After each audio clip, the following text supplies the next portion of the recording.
Hi all.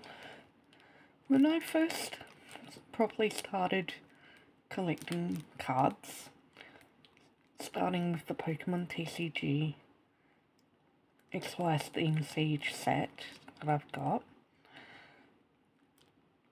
especially when I was starting to get multiples of cards, I started considering selling some of my cards to try to recuperate some of my money.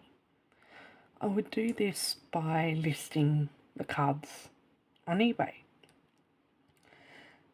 Over time, though, I have found that sometimes it's not worth listing the cards if they're only going to be worth a couple bucks.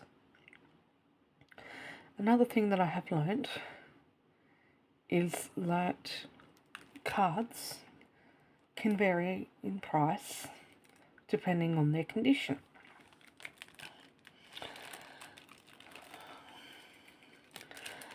So, for example, I got these two lots. So this lot of energy cards and this singular of Mewtwo V in more recent times, within the last couple of years, as part of the Pokemon Go TCG Elite Trainer box. So energy cards, Mewtwo. And as part of the box, they came wrapped like these. So I decided that instead of unwrapping them, putting them into folders or into sleeves, I would leave them as is, so that if I did decide to sell them at a later date, if they were worth money, that I might be able to get more money for them. At the moment, they're not really worth much, but that's not to say that they couldn't increase in price as time goes on.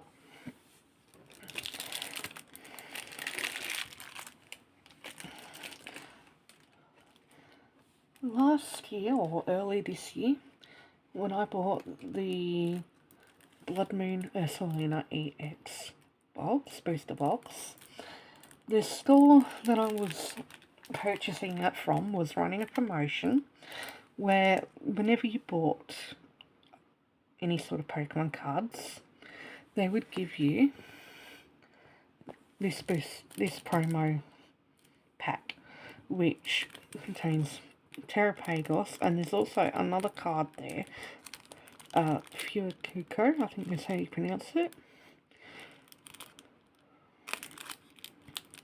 which, like I said, was promotional. And at this point in time, I'm going to keep it, partly because it's stamped Horizons, but also because it's wrapped. When I first started selling the XY Steam Siege cards, I thought that cards such as this Gardevoir EX and this M Steelix EX would potentially be worth more. One, because they're holos, and two, because they're EX versions of the Pokemon. I was wrong. And even though they are considered to be ultra rares as well, they're only really worth a couple of bucks at this point in time. Another thing that I have learnt is, for example, I could potentially list holo versions and non-holo versions of the same card, and they'd only really be worth about the same sort of amount. But, I thought maybe for holos it could potentially be worth more, but not at the moment. They're not. Another thing that I have noticed as well is that depending on the card's condition, the card could potentially be worth more if it's in better condition than those that are poorer conditions. And it's also the same with if a card is graded, PSA graded, as well, is one of the graders that people use. So a PSA grade 10 is considered the best, no damage, in excellent condition. Lower down the grade, the worse it can be considered by people that are serious about collecting cards.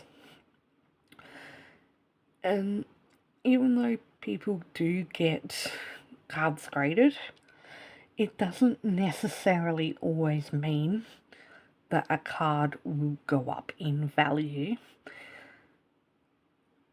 There are a few exceptions. Some of the older cards, like first gen, second gen, and some of the Wizards of the Coast cards can be worth more than more recent cards. And there's also particular cards in that set, for example, Charizard, which is a holo, especially if it's a holo version of the card, that can be worth quite a bit of money. There's also a Venusaur as well that can be worth quite a bit of money, especially if it's holo as well.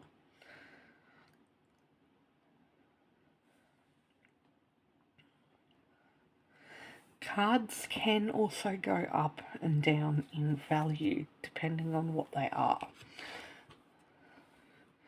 So, for example, I've previously had this week trainer card listed for sale on my eBay. I've recently, within the last couple of months or so, unlisted it because it had gone down in value quite a bit.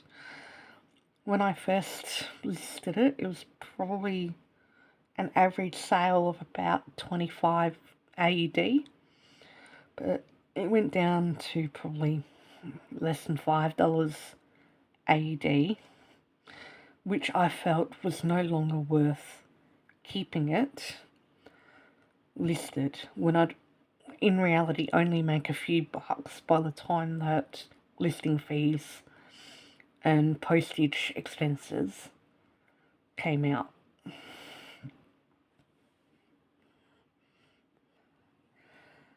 Another thing that I have noticed as well over the years is, well, I have looked into selling my Pokemon coins from which are used when you're actually playing the game.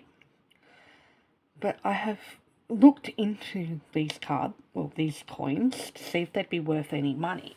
But at most, they're only worth probably a couple bucks each, which, just like with some of the other cards that are only worth a couple of dollars, they're not really worth listing because, one, would not make much profit from them, plus two, listing fees and the cost of postage outweighs the time and effort it takes to list the cards, and also the coins.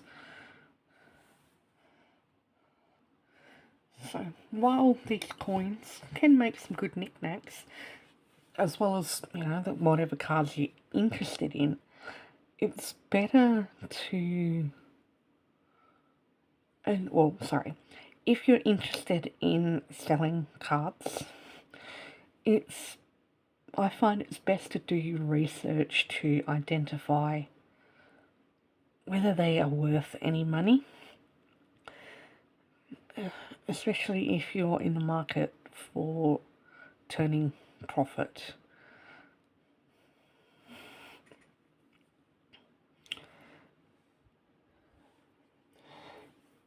That's all I've got really for today. And if you've got any other questions regarding this, feel free to chuck your questions down in the comments.